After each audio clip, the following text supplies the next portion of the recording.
Bonjour et bienvenue sur Boréal Camping. Aujourd'hui, on fait ça un petit peu différent. On n'a pas de traîneau, un équipement relativement minimal. Le but, c'est de tester une trousse de survie que je suis en train d'assembler. C'est une trousse de survie que je veux qu'il soit 4 saisons. Fait que je veux que cette trousse-là puisse servir à 30 degrés l'été comme elle va pouvoir servir à moins 30 l'hiver. C'est une trousse que je veux pouvoir laisser, mettons, dans la Jeep ou amener en motoneige, en moto, quoi que ce soit. Il faut que ce soit complet et quand même pas trop volumineux. Fait que c'est ce qu'on essaie aujourd'hui.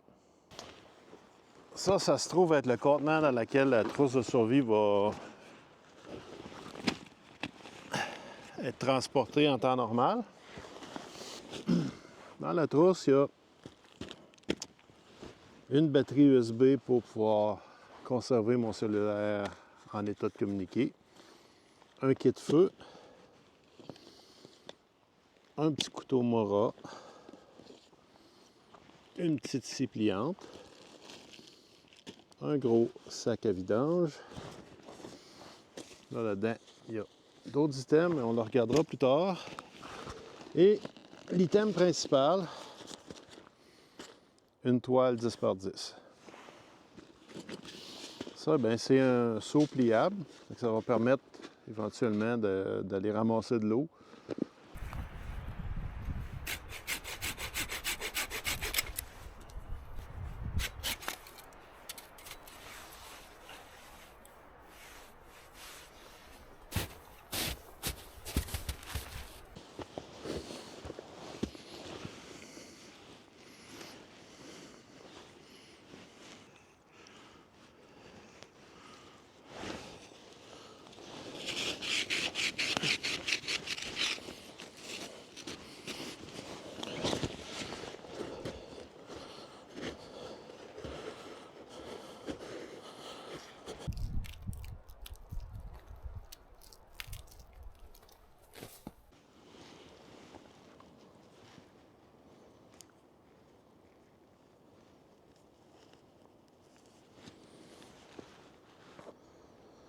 Comme ça. Comme ça. Comme ça.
Une chose que j'aime bien de cette configuration de bâche-là, c'est qu'on est vraiment protégé tout le tour. Il y a un plancher, deux portes, un toit. C'est ce qui va être chez nous pour cette nuit. Fait que, quand vient le temps d'aller au lit, on va tout simplement descendre ça, puis l'attacher. On peut aussi installer une branche, faire un auvent. Et s'il ferait très froid, on pourrait mettre un plastique clair, puis faire un feu ici, puis faire comme un super shelter en mettant une feuille de millard tout simplement dans le fond.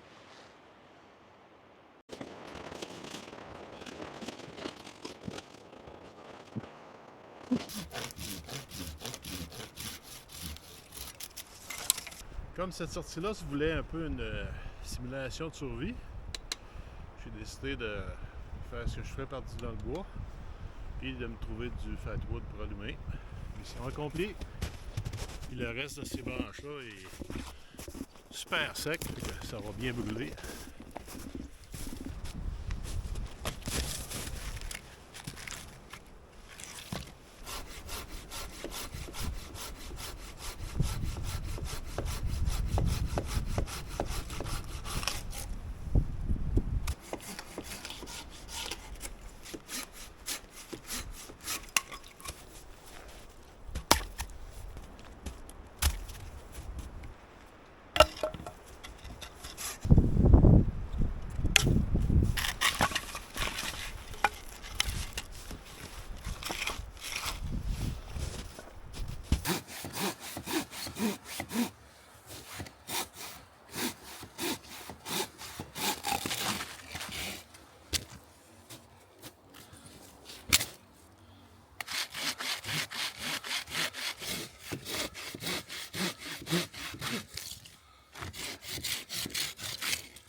Nice. Ah, ça va être confortable.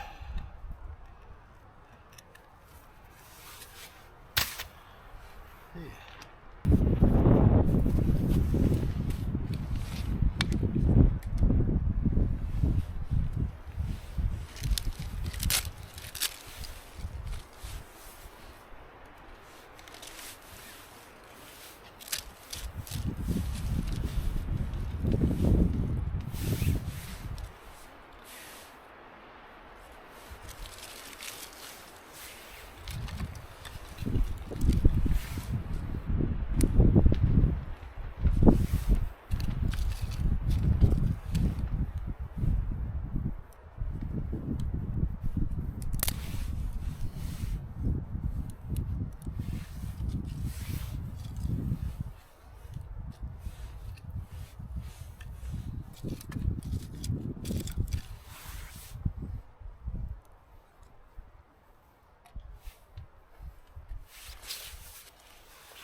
tant que le vent va être fort comme ça, le feu va rester tout petit.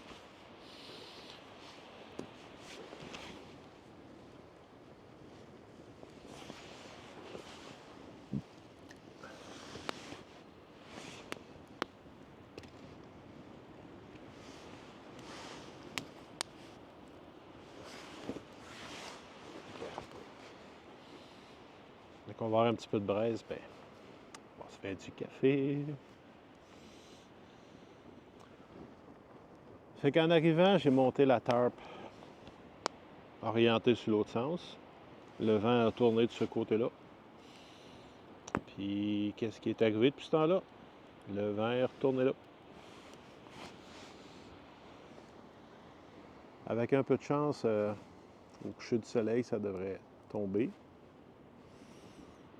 Espérons. Fait que dans ma recherche de bois, ben...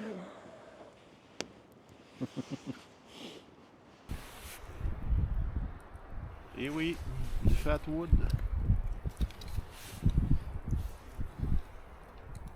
Puis du vrai beau fatwood à part de ça. J'ai un petit peu de bois franc pour pouvoir faire la cuisine sans trop gommer le chaudron. J'ai aussi deux beaux gros billots de pain. Je vais me faire un mini feu sibérien, juste avec 2 logs. Ça va brûler entre les deux. Je vais juste les approcher à mesure. Ça va être bon pour la soirée. Parce que je ne peux pas vraiment faire un bien gros feu avec un vent comme ça. Là.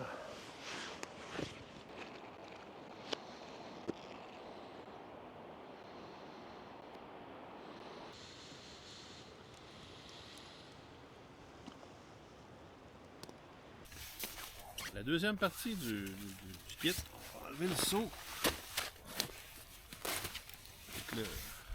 En fait, c'est la partie principale. C'est ce que Mark Kochanski fait comme kit. Alors, petit kit de réparation pour réparer les vêtements, tout ça. Les toiles, n'importe quoi. C'est bien mieux de réparer un petit accroc tout de suite que de se ramasser avec un vêtement qui a un grand trou puis qu'on se ramasse un gelé. La fameuse feuille de plastique pour faire un super shelter. Et dans le sac, on a le pot. Ici, j'ai un mousqueton avec des épingles de sûreté.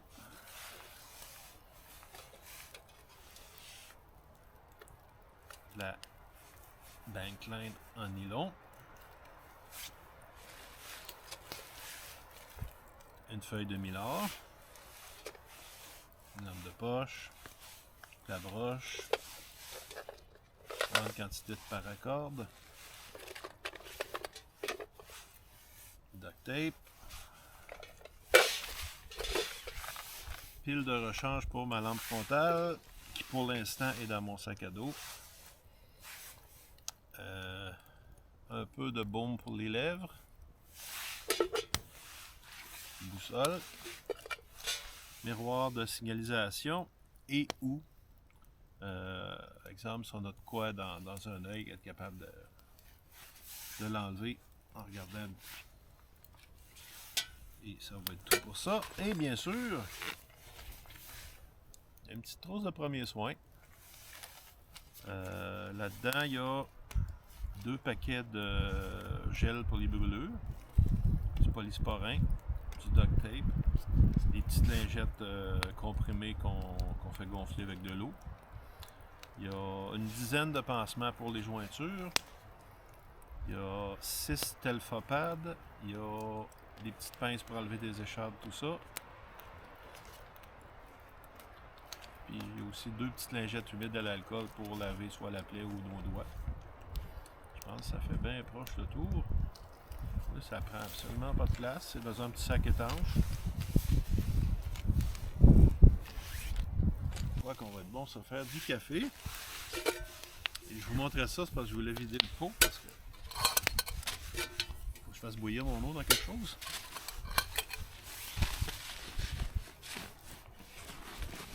Et aujourd'hui, ben, c'est le seul instrument de cuisine que j'ai.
Bon, en attendant le souper, une petite collation.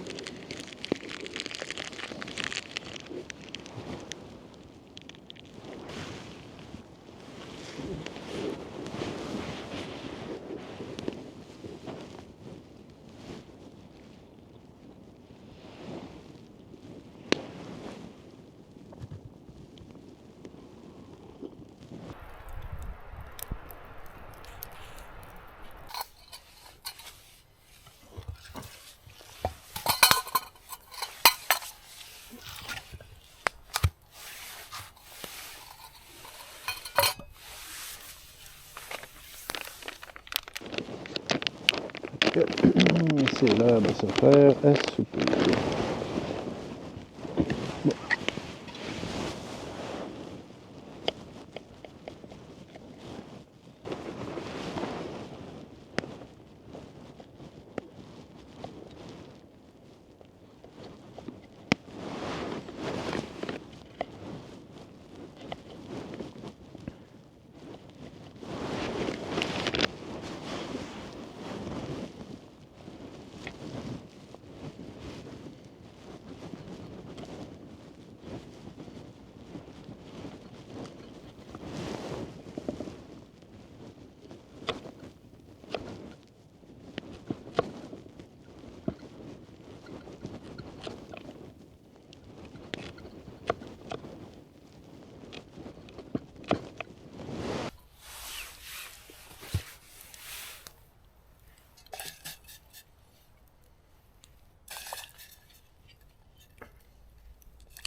Oups!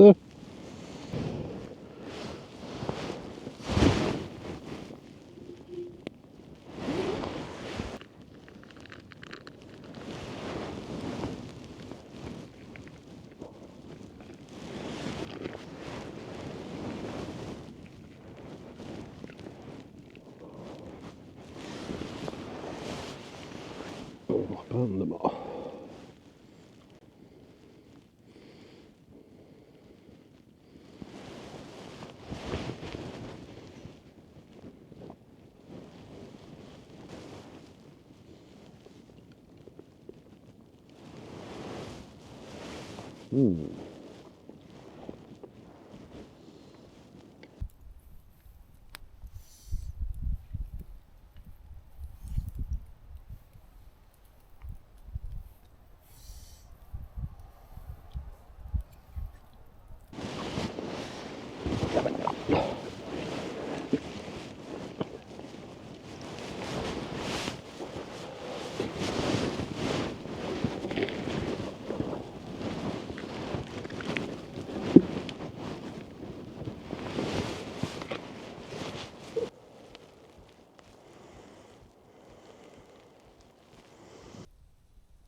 santé.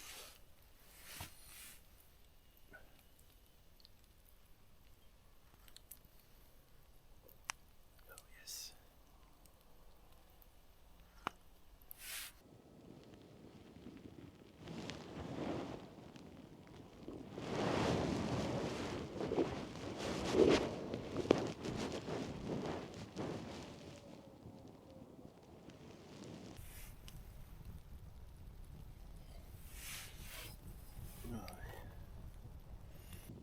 Depuis décembre, j'ai lu entre 5500 et 6000 pages de manuels de survie.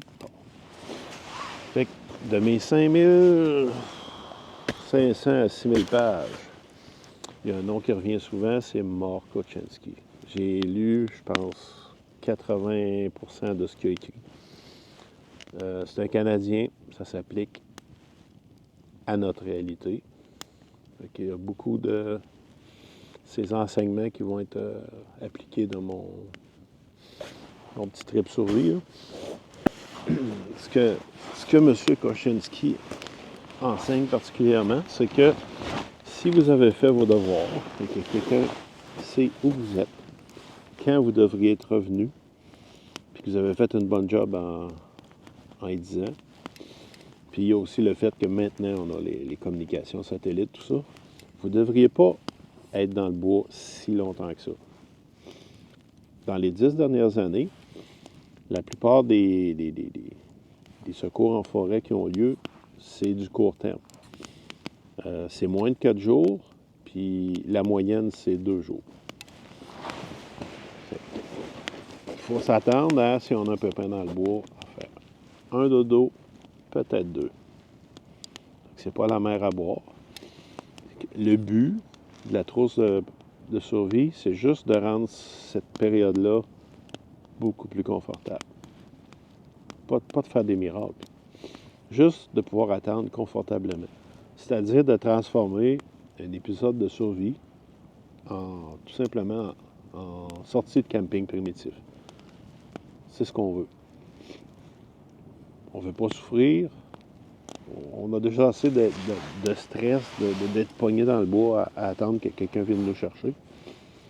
Ben, il faut s'installer, il faut se mettre confortable, il faut se garder au chaud, il faut s'hydrater. Le reste, on a juste à attendre. Dans ma trousse, il n'y aura pas tout ce qu'il faut pour aller à la chasse. Là. De toute façon, on brûle plus de calories à courir après la bouffe dans le bois qu'elle va nous en donner. Ça donne rien. Dans ma trousse, ce qu'il va y avoir, c'est des snacks pour peut-être 2 jours. C'est 6 barres énergétiques à haute calories, haute protéines. Garder le niveau d'énergie correct. Puis si ça dure plus longtemps que ça, ben il y a quelque chose qui s'appelle le jeûne. C'est pas plaisant, mais un être humain peut survivre facilement 3 semaines sans manger. Anyway, on veut juste pas se rendre là.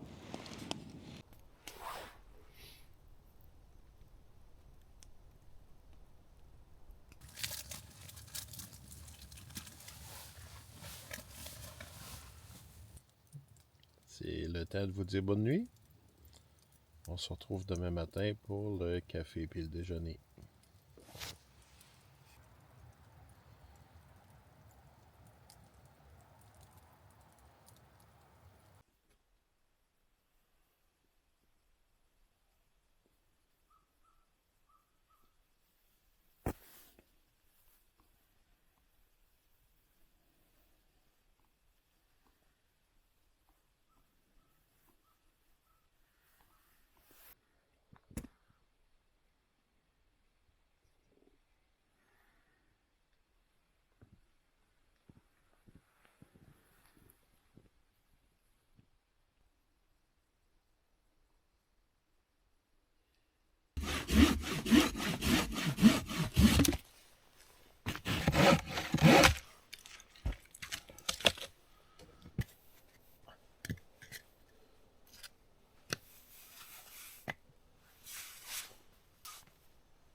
matin.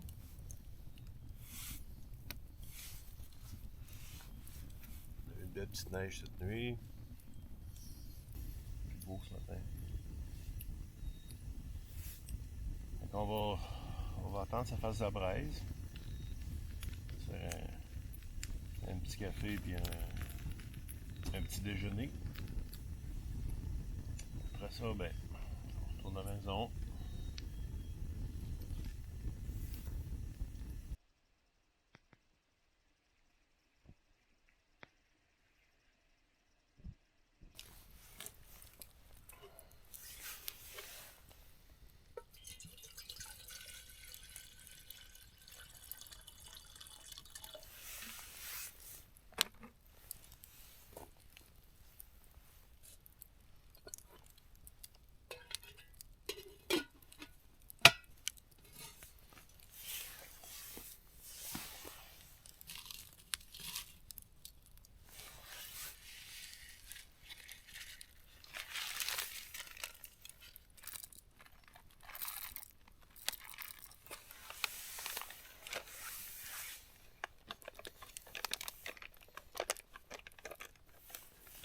Ça m'a fait du cueillir au café, moi.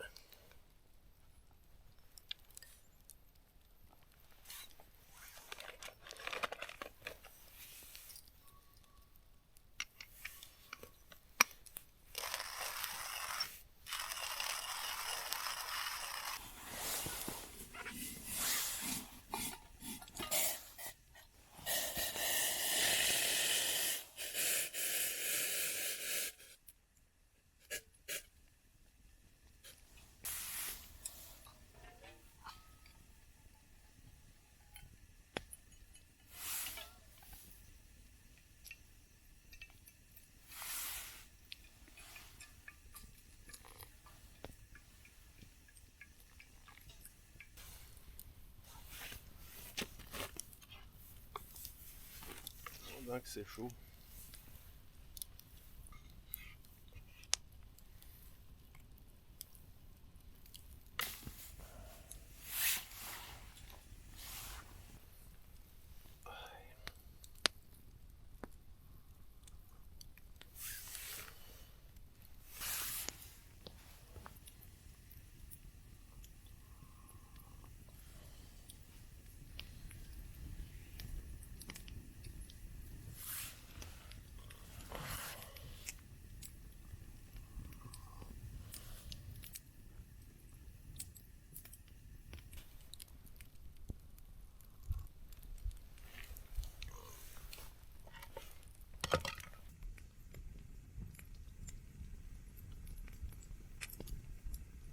Des commentaires que j'ai eu sur la dernière vidéo, pas sur la chaîne, mais live. 3 méthodes d'allumage, là, c'est pas mal. Ben, il y a ce petit truc-là que j'ai monté il n'y a pas longtemps. Parce que je voulais avoir quelque chose. Je voulais pouvoir partir puis ramasser quelque chose de compact puis avoir pas mal tout ce que j'avais besoin. Fait que j'ai monté cette petite trousse-là. Et là-dedans, il y a mes 3 méthodes de faire du feu, mais il y a pas mal plus encore. Un canif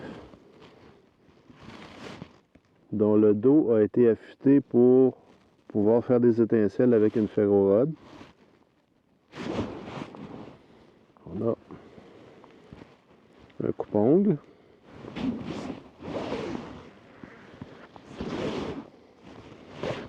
Un mini rouleau de duct tape. Un petit bic. Un petit sparker. Une micro-lampe de poche avec un sifflet de signalisation. Un soufflet avec de l'amadou en jute. Une petite ferro-rod.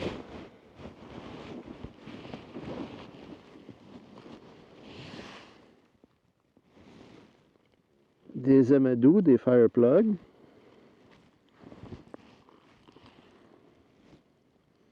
Du fire tape.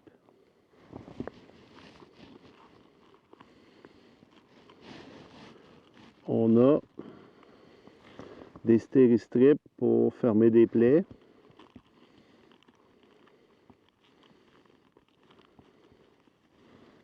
Un telfapad pour les plaies plus grosses. 6 pansements à jointure. Et 4 enveloppes d'onguents antibiotiques.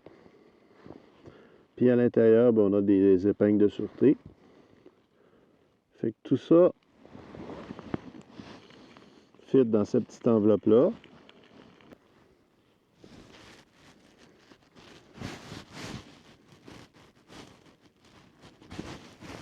Et voilà, le petit kit complet. Non, c'est pas si dur que ça, avoir tout ce qu'il faut. Pas une petite marche de 2-3 heures, là. Ça s'en vient. Dans ma poche avant, ici.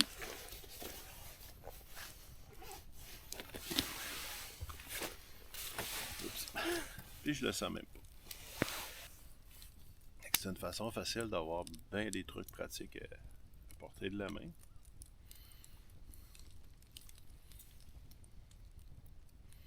J'ai tout simplement pris des trucs qui traînaient chez nous, puis j'ai mis ça dans la petite enveloppe, puis c'était fait.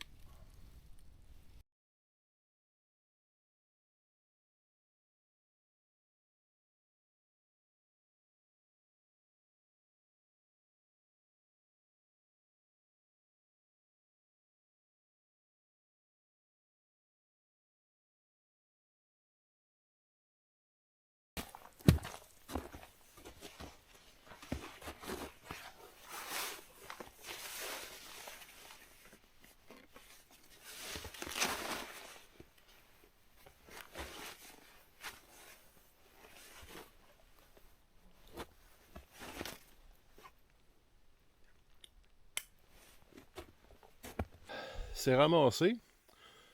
J'en laisse un petit peu plus que d'habitude. Fait qu'un petit peu d'écorce puis de sciure de bois. Il y a le petit banc. Puis les bio puis le tas de bois. Ça, c'est parce qu'on va probablement revenir bientôt. C'est un beau spot, c'est agréable. Fait que, merci d'avoir écouté jusqu'à la fin. On se revoit au prochain épisode de Boréal Camping.